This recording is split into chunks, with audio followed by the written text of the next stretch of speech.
Dentro de los sistemas que se utilizan para aprovechar la energía solar, tenemos la primera aplicación con los colectores planos, en donde la energía que se aprovecha es de tipo térmica.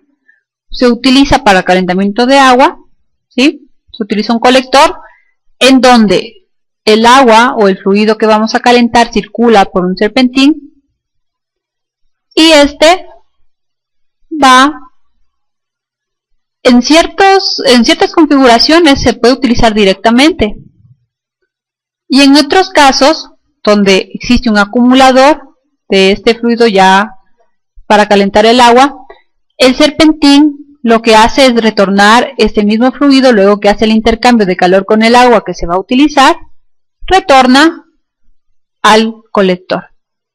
Utilizan generalmente el principio del termosifón, en el cual el agua caliente generalmente tiende a subir por la diferencia de densidades, y en otros casos es necesario colocar una bomba para ayudar al fluido que pueda recorrer el circuito hidráulico.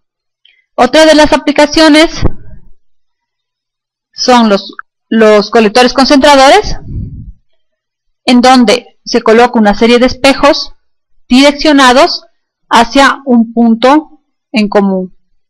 La radiación incide y esta refleja hacia ese punto. Y de igual manera que el colector, se hace el intercambio y se encienden turbinas de vapor. O sea, se calienta agua y esto provoca o permite que se accionen turbinas de vapor. Otro tipo de concentradores son los cilindros parabólicos, en los cuales ya no se enfoca a un punto central el colector, sino que aquí se tiene un tubo por el que fluye aceite y este calienta ese aceite. Los rayos reflejados están direccionados en cambio a este tubo y se produce el calentamiento. De igual manera va un intercambiador de calor para accionar una turbina de vapor, y así tenemos plantas de generación eléctrica a gran escala. ¿Sí? Otra de las aplicaciones que se ven en clubes de andinismo, en la escalada, son los hornos solares, donde pueden calentar sus alimentos gracias a este principio, reflejar las ondas, la radiación solar en un punto para calentar. Otra de las aplicaciones son las celdas fotovoltaicas. ¿Sí? Aquí tenemos el ejemplo de una celda y los paneles, que ya es una configuración de varias celdas. No hay que confundir colectores solares de paneles solares, porque el colector, como vimos, lo que hace es recolectar la energía del sol en forma de calor. En cambio, en la celda fotovoltaica se utiliza el principio fotoeléctrico para producir directamente electricidad. En cambio, en el colector solar no. Aquí solo lo que se hace es un intercambio de calor. Aquí obviamente la tecnología es un poco más avanzada para poder generar estas pastillas o estas celdas y en sí la configuración de los paneles. Y la otra aplicación que se tiene es ya en diseño arquitectónico, helioarquitectura o arquitectura bioclimática, en donde yo integro mis paneles al edificio. Por ejemplo, aquí tenemos una ventana y vemos cómo las celdas están integradas y son parte de la estructura. Ya no tenemos paneles extra en nuestra estructura, sino que la integramos. Y en este ejemplo de aquí, en cambio, utilizamos materiales que nos permitan aprovechar el sol en los días en los que hace más frío, sacarle la mayor cantidad de provecho, y en los días que tenemos demasiado sol, aprovechamos para generar sombra en cambio. Entonces esto depende del tipo de material que se está utilizando. Hay aplicaciones de calefacción, ventilación, para poder utilizar esta energía también que nos permite tener el sol. Continuando, vamos a empezar con algunas características del generador fotovoltaico, pero iniciando con ciertos conceptos. Uno de ellos es la radiación solar.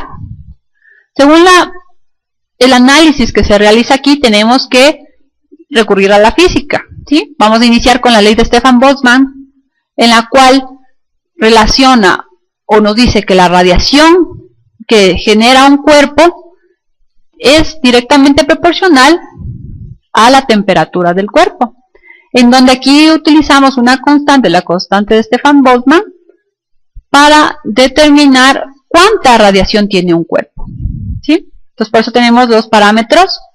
Tenemos la M, que sería en este caso la densidad total del flujo radiante por el cuerpo que emite el cuerpo, el sigma, que es la constante de Stefan Boltzmann, es un número fijo, ¿no?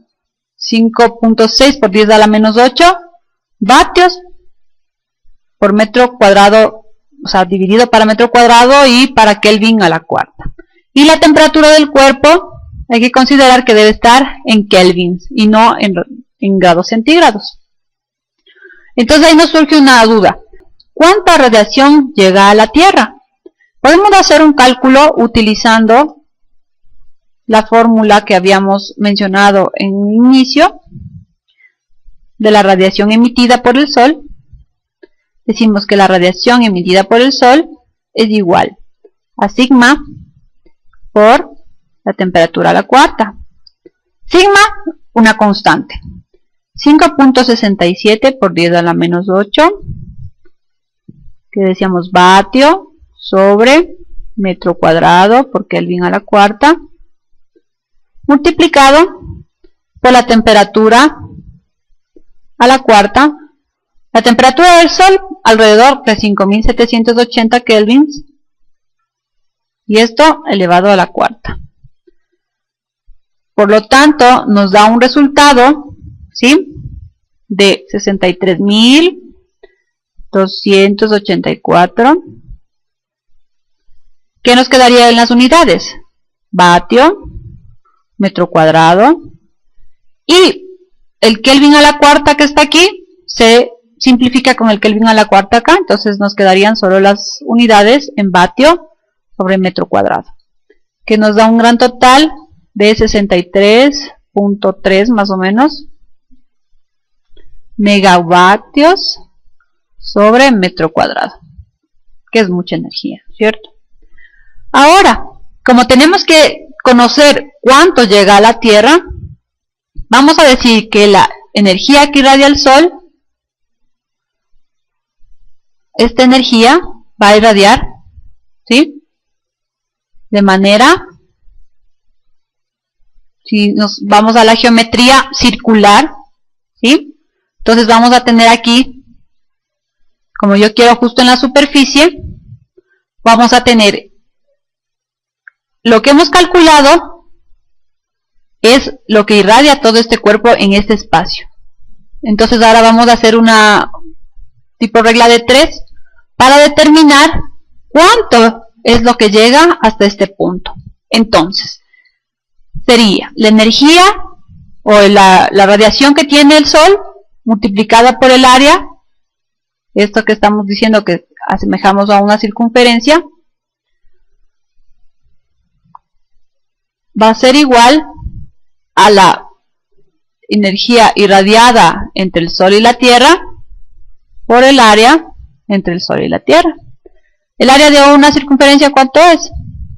Pi por radio al cuadrado. En el Sol, ¿cuánto es el radio del Sol? Alrededor de 695.500 kilómetros, y la distancia que está entre el Sol y la Tierra de alrededor de 149.6 por 10 a la 6 kilómetros, ¿sí? Entonces igualamos esto, nos quedaría la radiación del Sol por pi por radio al cuadrado. Este radio sería el radio que tiene el Sol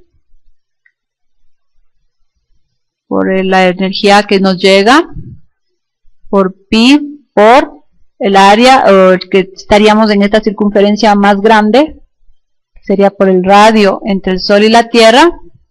Esto es al cuadrado, ¿no? Ahora, se nos simplifican los pi y tenemos que nuestra energía radiada del Sol a la Tierra, o lo que nos llega, sería la energía del Sol multiplicada por el radio del Sol al cuadrado dividido por el radio entre el Sol y la Tierra al cuadrado. Reemplazando estos valores, tendríamos los 63.3 megavatios sobre metro cuadrado multiplicado por los 695.500 kilómetros al cuadrado dividido a los 149.6 por 10 a las 6 kilómetros al cuadrado, y nos da un gran total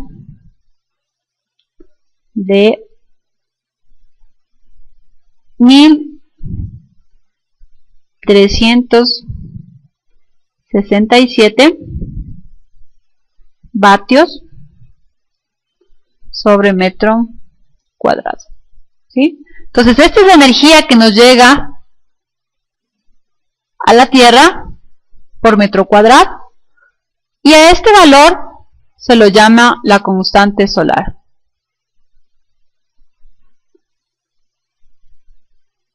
¿Sí? Hecho este ejercicio, vamos a poder establecer por qué se determinan ciertos parámetros de valores estándares para la caracterización del generador fotovoltaico.